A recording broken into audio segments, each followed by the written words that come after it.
dito ng bawang, luya, sibuyas, saka meron na ring sili. Then, ilalagay ko lang yung aking talaba. So, huwag natin itong masyadong haluin guys para hindi madurog yung talaba.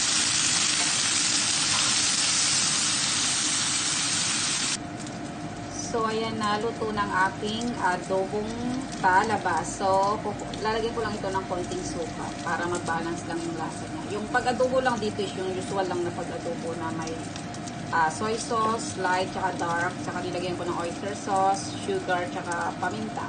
At syempre pa, yung chicken powder na konti. So, ayan na siya guys. Luto na. Yummy!